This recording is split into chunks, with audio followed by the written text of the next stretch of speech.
तरी चालतात। आपल्याला म्हणतं आपल्या लेफ्टमध्ये ए बाजूला बी बाजूला 15-15 पॅकेज झाले की आपल्याला 30,000 रुपये डेलीची कॅपिंग लागून जाते। दररोज 30,000 म्हणजे 9 लाख रुपये महिना आपण इथे देऊ शकतो, ज्यावेळेस आपण 100 लोकांना एक पॅकेज देऊ त्यावेळेस।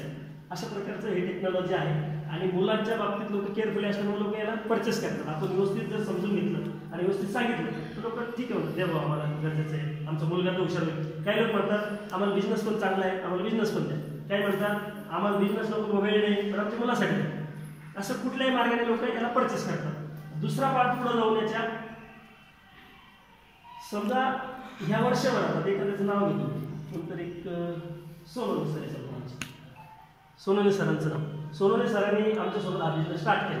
मच्छिंद्र सोनवणे सर उभे राहिले, मच्छिंद्र सोनवणे सरांनी आमच्यासोबत हा एक बिझनेस स्टार्ट केला, त्यांना आवडला सुरुवात केला आणि वर्षभर त्यांनी माझ्यासारख्या, तुमच्यासारख्या, कोणासारख्या 15-20 लोकांना, 15-20 लोकांच्या माध्यमातून 5-50 लोकांना, 5-50 लोकांच्या माध्यमातून 100-150-200 लोकांना असं करत करत मिनिमम समजा आपण वर्षभरात 2000 लोकांपर्यंत जर गेलो, 2000 लोकांपर्यंत आपलं पॅकेज गेलं सर समजा, तर पुढच्या वर्षी आपण याच्यामध्ये रेट वाढवत नाही।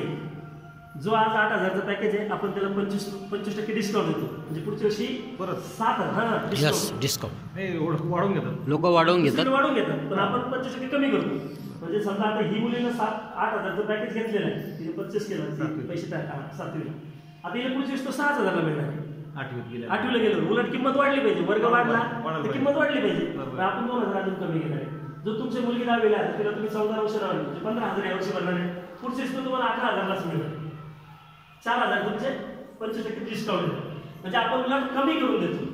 मग समजा सोनवणे सरांनी यावर्षी 2,000 पॅकेज विकले, असं आम्हाला नेलं, मिटिंग केली, लोकांना आम्ही समजून सांगितलं, मेहनत केली, समजा पहिल्या वर्षभर 2,000 पॅकेज जर विकले त्यांना मिनिमम आवाज सगळं मिळून 25 लाख रुपये, 2,000 पॅकेज विकले तर 25 लाख रुपये। पण या 2,000 पॅकेजसाठी मेहनत आहे, 2,000 पॅकेज विकण्यासाठी जसं मी मेहनत घेतो, काम चालू तरी मी बोलू राहिलो तुमच्यासोबत, तशी ही मेहनत आहे 2,000 पॅकेज विकत असतात। पण आता ताई मला तुम्ही सांगा, तुमची मुलगीला 10वीला घेतलं किंवा आता हे तन्वीला घेतलं, ही 7वीला चांगला अभ्यास केला, 7वी पास आउट झाली, 90च्या पुढे मार्क मिळाले, तर पुढच्या वर्षी श्रेया तुला गरज आहे का हे सगळं सांगायची? तर ऑटोमॅटिक ह्या वर्षी 8 भरले, पुढच्या वर्षी डायरेक्ट 6च आहे, 2,000 रुपये वाचता येतो। सगळ्यात पहिले काय म्हणतात, सर हे आता घ्या होता, या 8वीला गेली तर पाठवून द्या। ते ताईने समजा ह्या वर्षी 10वीसाठी घेतलं, 15,000 भरले, त्यांचा मुलगी नंतर 6वी 4वीला गेला नाही, 3री 4थी, त्याला मला सांगायला लागलं त्यांच्या घरी जाऊन, तुला भारी टेक्नॉलॉजी याचा वापर करा, हे तुम्हाला फायदा होणार, असं गरज आहे पुढच्या काही नाही। या वर्षी तुमच्याकडे अनुभव आला वर्षभराचा, तुमच्या मुलाने मार्क्स मिळवले तर पुढच्या वर्षी काय होणार आहे, देऊन टाका ते पण डिस्काउंट मध्येच, म्हणजे तुम्ही घेणार। म्हणजे समजा ह्या मच्छिंद्र सोनवणे सरांनी यावर्षी 2,000 पॅकेज विकले, तर ते पुढच्या वर्षी 2,000 पॅकेज रिपर्चेस होईल, रिपर्चेस ऑटोमॅटिकली, यांना सांगायची गरज पडणार नाही, ऑटोमॅटिकली रिपर्चेस होणार। आणि पुढच्या वर्षी आपण 25% डिस्काउंट देणार आहे। समजा 14 वर्षाचा पॅकेजचं आपण उदाहरण घेऊ, 15,000 जो पॅकेज आहे याला 25% डिस्काउंट दिलं म्हणजे तो येतो 18,250 रुपयाला, आणि 18,250 गुणिले 2,000 पॅकेज यांची विकली, म्हणजे यावर्षी 2 विकले, पुढच्या वर्षी 3 परचेस झाले, न मेहनत करता, कारण विद्यार्थ्यांना त्याचा अनुभव आला, मार्क मिळाले, पुढच्या वर्षी पालक घेणार आहे, कमी रेटला मिळणार आहे, आणखीन घेणार आहे, उत्साहाने घेणार आहे, उलट वाढून होऊ शकतं, 2,000 40,000 पण होऊ शकतात, पण मिनिमम 2,000 पॅकेज जरी रिपर्चेस झाली यांची, तर ती अमाऊंट होती सर 18,250 रुपये प्रमाणे गुणिले 2,000 केलं ते होतं 2,25,00,000 रुपये। ही अमाऊंट ती कंपनीला, कारण कंपनी तुम्हाला बुक्स देणार आहे, कंपनी तुम्हाला बुक्स देणार, ही अमाऊंट कंपनीला जाते, पण ह्या अमाऊंट मधली 40% अमाऊंट सोनवणे सरांना मिळणार। आणि किती होती 40% अमाऊंट ना वाटत जायचं, 2,25,00,000चे 40% 90 लाख रुपये होतात त्या, 90 लाख रुपये। ह्या वर्षी जर मेहनत केली, कुणी पण, तुम्ही असो, मी असू, सोनवणे सर असू, एक उदाहरणासाठी मी त्यांचं नाव घेतलं, त्या ताई असू, आमची श्रेया असू, कुणी पण आपण मेहनत केली, यावर्षी हार्ड मेहनत केली, कष्ट केले, मेहनतीचे 5-25 लाख यावर्षी मिळाले, पुढच्या वर्षी बिगर मेहनतीचे 90 लाख रुपये आपल्याला मिळू शकतात। समजा याच्यामध्ये काही निगेटिव्ह झालं, याचं उलट पॉझिटिव्ह होतं, शिक्षणाच्या बाबतीत लोक केअरफुल आहे तेवढे पॉझिटिव्ह होतात, पण आपण समजा निगेटिव्ह म्हणतो आणि 50% पॅकेज पुढच्या वर्षी रिपर्चेस झाले, समजा 2,000 नाही झाले, 1,000 झाले, तर 90 लाखाची अमाऊंट काय होणार, 50% आहे, 45 लाख रुपये होणार, 45 लाख रुपये पुढच्या वर्षी मिळू शकतात। अशा प्रकारची ही टेक्नॉलॉजी आहे, अशा प्रकारचा हा बिझनेस आहे।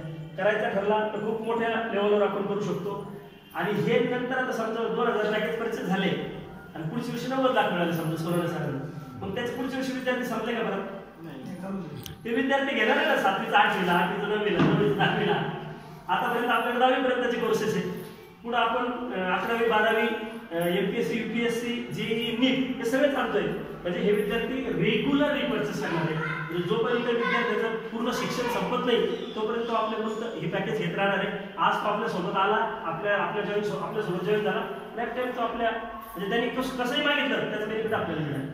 म्हणजे तिथून पुढे लगातार 9-10 वर्ष 5-6 वर्ष तो पूर्ण 10वी पासआउट होत नाही, 11वी 12वी पासआउट होत नाही, तोपर्यंत आपला विद्यार्थी बनला. असे 2-4 हजार विद्यार्थी जर आपले बनत गेले आणि ते जर दरवर्षी रिपर्चेस करत गेले तर आपला पैसा कुठे राहील, त्याचं इन्कम कुठे राहील हे आपण त्याचं आपलं गणित लावू शकता. आम्ही ह्या सिस्टीममधून मी माझा परिचय अगोदर दिला नाही, देतो. मी सर वैजापूरचा, माझं नाव संतोष टागल, मी प्रॉपर वैजापूरचा आहे. मी वैजापूरमध्ये 2 पक्षाचा तालुका अध्यक्ष राहिलेलो आहे 2019च्या अगोदर. एका पक्षाचं तालुका अध्यक्ष, नंतर दुसऱ्या पक्षाचा तालुका अध्यक्ष झालो. विधानसभेचं तिकीट मागितलं, मला विधानसभेचं तिकीट मिळालं नाही. मी वैजापूरची निवडणूक अपक्ष लढलो, मला तिथं 18,600 मतं अपक्षाला झालं वैजापूर तालुक्यात. 2019चं तुम्ही सर्च करा, त्या गुगलवरती सापडून जातं माझं नाव, माझं मतं. आणि तिथं 50 लाख रुपये खर्च केल्यानंतर मग मी मात्र हातवला. 50 लाख रुपये माझे खर्च झाले निवडणुकीमध्ये. 50 लाख एक सामान्य माणसाला मोठा झटका असतो. 50 लाख खर्च केल्यानंतर पण आता कुठून पैसे काढायचे एवढे मोठे? शेती आहे, बागायती, पण शेतीतून असं कोटी रुपये लाख रुपये नाही मिळू शकत. शेतीवर पोट भरतं हाटली माणसाचं. आणि दुसरे पण भरपूर धंदे, पण कोणतं उदाहरण माझं ॲग्रिकल्चरचं सप्लायचं काम होतं. म्हणजे 550 काउंटर होते, आता नाही बंद केलं. म्हणजे 550 काउंटर त्याला सप्लाय करायचे माल, पण उधारी 10,000चा माल टाकला का 5,000 देणार, 5,000 बाकी. 50,000चा माल टाकला 25,000 देणार, 25,000 बाकी. असं करत करत खूप मोठी उधारी घेतली आणि माझ्या अनेक मित्रांची घेतली. म्हणून मी म्हणणार आहे थोडंसं बाहेर पडा, आपलं मोठा गड्डा पडलेला आहे, मोठा गड्डा भरून पडला. म्हणून मी शोधत होतो काहीतरी नवीन धंदा मिळाला पाहिजे. नवीन धंदा करत असताना पण इन्व्हेस्टमेंटचा धंदा नको, कारण पैसे नव्हतेच ना. म्हणून ह्या धंद्यात मी आलो. तर समजा आता ह्या डिजिटेकला तर मी 2-3 महिन्यापासून सुरुवात केली. 1.5 वर्षापूर्वी आम्ही याला समजून घेतलं होतं, 1.5 वर्षापूर्वी. पण त्याला सुरुवात नाही केली, कारण आमचं दुसरं काम